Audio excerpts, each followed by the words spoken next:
Bueno, hubo varias editoriales que cuando me fui me pidieron o me sugirieron la idea de escribir un libro. Lo que pasa es que la mayoría querían que escribiera un libro contando, pues, memorias, me parece un poco exagerado, pero en fin, contando lo que había vivido en los años del Congreso y todo eso, y a mí eso no me apetecía mucho. Pero sí me dio la idea de ponerme a escribir y más bien pensando hacia el futuro, pensando en un horizonte de 10 o 15 años y en todas las oportunidades que tiene España y en todas las cosas que podemos hacer mejor y en todo nuestro potencial y las oportunidades que tenemos. Las debilidades que tenemos y las amenazas que se ciernen sobre nosotros son muy claras, pero yo creo que hay también muchas cosas buenas de las que se pueden hablar y de las que no se habla habitualmente y que no están en el día a día de la política, ¿no? Entonces, sobre esa idea fui elaborando un guión de lo que podía ser un libro, y fui tirando también un poco de cosas que había escrito o discursos que había hecho en el pasado y con esa idea pues fui escribiendo y al final pues la editorial Almuzara le pareció que podía ser una buena idea. Así que así fue como se gestó. El desánimo está justificado. Yo creo que hay muchas razones para pensar que las cosas están muy mal. Y además creo que estamos en el peor momento político, probablemente de nuestras vidas, ¿no? En uno de los momentos económicos más delicados de los últimos años, en un momento de desánimo generalizado, en un momento de desconfianza tremenda hacia nuestros gobernantes y en un momento también de desafección y de distancia con lo que vemos que están haciendo desde los poderes públicos, ¿no? Hay además un elemento, yo diría, grave de incertidumbre sobre lo que va a pasar en España, lo que va a pasar en Europa, lo que va a pasar con las guerras que tenemos una guerra en Europa y otra en Medio Oriente, sobre lo que va a pasar con Estados Unidos en el comercio mundial. Es decir, estamos en un momento donde el desánimo está muy justificado. Lo que pasa es que cuanto más desanimados estemos o cuanto peor estén las cosas, pues yo creo que más oportunidades tenemos de revertirlas, de hacer las cosas mejor. Cuando todo va muy bien es difícil mejorar. Cuando todo va muy mal es bastante fácil mejorar. En realidad basta con hacer todo lo que ha hecho este gobierno al revés, ¿no? En términos matemáticos, 1 partido por lo que haga este gobierno, es decir, la inversa, es exactamente lo que podríamos empezar a hacer y eso ya empezaría a generar, yo creo que, claros síntomas de recuperación en una economía, en una sociedad, en una nación como la española. Entonces, me puse a escribir un poco sobre cosas que se pueden mejorar sustancialmente, cosas que son quizá a veces un poco disruptivas, pero factibles, cosas que no requieren ni cambios constitucionales, ni... o sea, que son cosas realistas, cosas que realmente se pueden poner en práctica si tuviéramos un gobierno con un poco de sentido común, con un poco de visión y con gente competente, que es una expresión que me gusta utilizar mucho, en distintas materias para sacar adelante España, ¿no? Entonces, todo eso a mí me genera muchísimo optimismo de cara al futuro, porque creo que realmente, si lo hacemos bien, si adoptamos algunos cambios, o sea, no de manera espontánea, no de manera bobalicona, sino creyendo realmente en algunas ideas que son las correctas y las que se ha demostrado a lo largo de la historia que han generado más bienestar, más crecimiento, más riqueza en todo el mundo, pues implementando esas ideas en un momento como el que estamos hoy, creo que España tiene solución y que realmente tenemos un futuro muy brillante si nos ponemos a ello. El nacionalismo o los separatismos en España, especialmente en Cataluña y País Vasco, pero que ya se han ido extendiendo a otras zonas también, han ido creciendo a base de no encontrar ningún tipo de oposición, a base de no encontrar ningún freno. A veces también construyendo relatos que serán falsos o verdaderos, en este caso son falsos, pero relatos que pueden resultar muy atractivos, ¿no? Utilizando incluso a veces agencias de comunicación muy, muy buenas, ¿no? Profesionales, ¿no? Pongo un ejemplo. La misma agencia que hizo el eslogan de una marca de coches de "Te gusta conducir", o la misma que hizo el eslogan de "La República Independiente de tu casa" para una gran compañía de muebles, es la misma que de manera muy brillante coge una serie de conceptos, una serie de ideas difusas y las comprime en una frase que es "España nos roba", ¿no? España nos roba es mentira, pero es desde el punto de vista publicitario de comunicación, es un gran acierto, es un gran eslogan, ¿no? Insisto, lo que hay detrás es todo mentira, pero como eslogan para vender tu producto, o en este caso tu idea, pues es muy acertado, ¿no? Del otro lado no hemos encontrado nada, del otro lado hemos visto muy poquita resistencia. Entonces el separatismo lleva décadas en un viaje en el que al principio parecía imposible, pero al final van consiguiendo cosas a base de no encontrar resistencia del otro lado y no encontrar ningún tipo de oposición. Y lo que yo sugiero es, el nacionalismo, claro que tiene solución. Lo que no tiene solución de aquí a Navidad, eso no. Pero si nos ponemos como nación el objetivo de restablecer los afectos por un lado y por otro, de aplicar todo el peso de la ley a aquellos que están quebrando nuestra unidad, nuestra paz, nuestra convivencia, pues a largo plazo, no en un año, no en 5, pero desde luego en 10 o 15 años, que es el horizonte temporal que yo estoy pensando, claro que tiene solución y claro que podemos volver a convencer a todo el mundo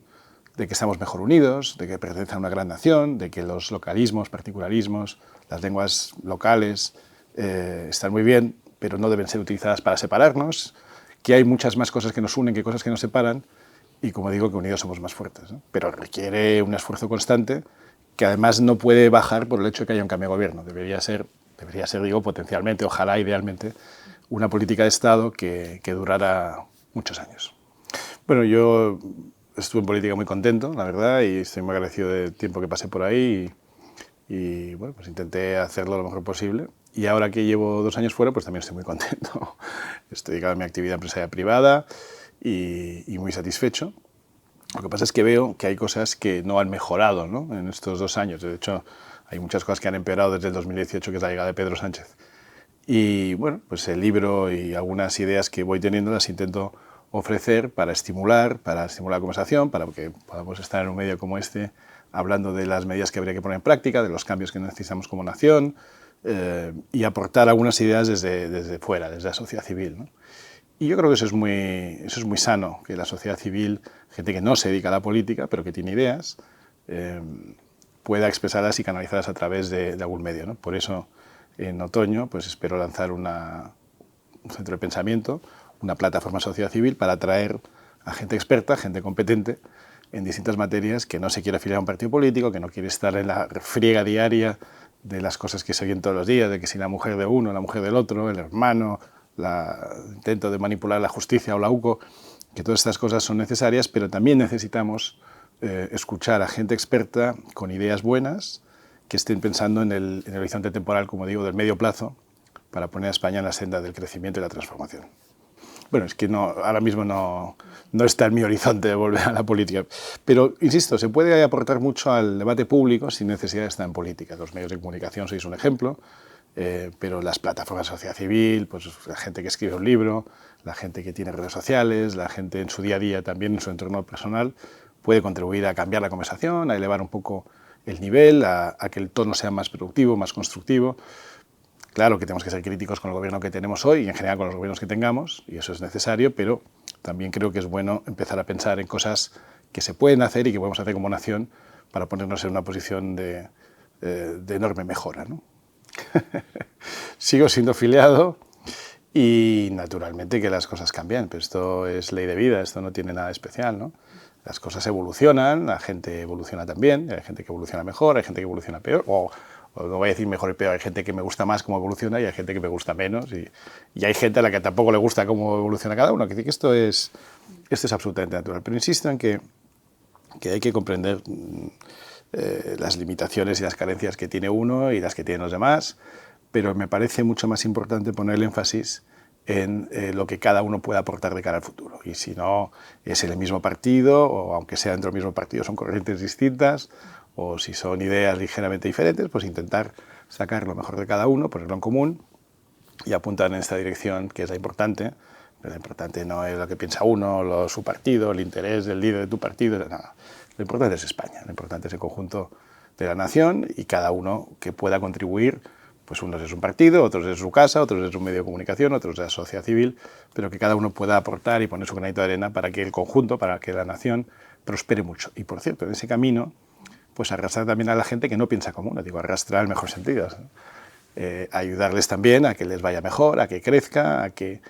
las medidas que decimos que creemos que son las mejores para la nación no son solo para uno ni para los de nuestra forma de pensar, sino para todos, ¿no?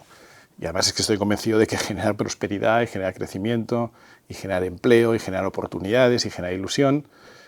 ayuda mucho más a entenderse con los distintos. Primero con los que son de tu mismo lado del espectro, pero después también para entenderte con otros que no van a votar lo mismo que tú, que probablemente no piensan lo mismo que tú,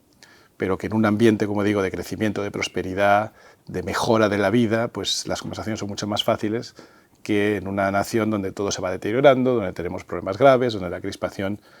surge también de la experiencia diaria de la gente que va notando que vive peor que hace 20 años, ¿no? Luego, si somos capaces de revertir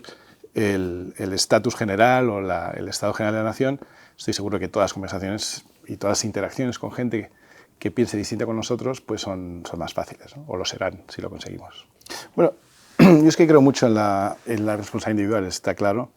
que no puede tener el mismo impacto pues una periodista que habla en un medio de comunicación, que tiene muchos oyentes, muchos seguidores, muchos lectores, que una persona que vive casi aislada en el medio rural, ¿no? No es lo mismo. Pero todos tenemos un cierto ámbito de influencia. Todos tenemos familia, vecinos, amigos, gente que nos sigue en nuestras redes sociales. Nuestras redes sociales puede ser WhatsApp o puede ser Facebook, no tiene por qué ser redes sociales de cientos de miles de seguidores, ¿no? Entonces yo creo que todos tenemos que empezar a hacer un esfuerzo de recomponer nuestra nación, de recuperar nuestros valores, de recuperar el sentido de la ley y del orden, de respetar la autoridad, de respetar a la gente que hace las cosas bien, de respetar a los profesores, de no ir a protestar al profesor cuando han castigado a nuestro hijo, sino reforzar justamente al profesor que ha castigado a nuestro hijo por algún motivo, no porque le tenga manía, sino porque probablemente haya cometido alguna trastada y es bueno para el niño que se le castigue, ¿no? Son ejemplos tontos, pero claro que todos tenemos que empezar a contribuir a reconstruir nuestra nación, y cuando tengamos este cambio de actitud dentro de nosotros es cuando podemos empezar a ser mucho más exigentes con nuestros políticos, ¿no? Entonces tenemos que ser exigentes con aquellos a los que votamos. Si votamos a alguien que nos promete que no va a pactar con el populismo y luego pacta con el populismo, pues no volver a votarle, porque las primeras 2 o 3 veces que gobernaba, pues decíamos que si era un gobierno ilegítimo, que si había llegado con una moción de censura basada en una mentira, que si luego había sido elegido basado en mentiras, otras mentiras. Ya, pero es que la tercera y la cuarta vez que le reeligen, pues ya no podemos decir que es un gobierno ilegítimo. Podrá ser un gobierno que no tiene límites morales, podrá ser un gobierno que se alía con los golpistas y los filoterroristas, sí, todo eso sí, pero ya no engañaba a nadie, ¿no? Entonces, sus propios votantes, los de cada partido, ya no digo solo de la izquierda, tienen que ser un poco más exigentes con sus políticos, y si nos engañan o se demuestra que han estado involucrados en tramas de corrupción o han estado cobrando un dinero indebido, sea a través de su mujer o de su hermano o de quien sea, pues hay que exigírselo, porque si no, no vamos a tener ningún cambio en nuestra política. Pero es algo que tiene que salir de nosotros mismos.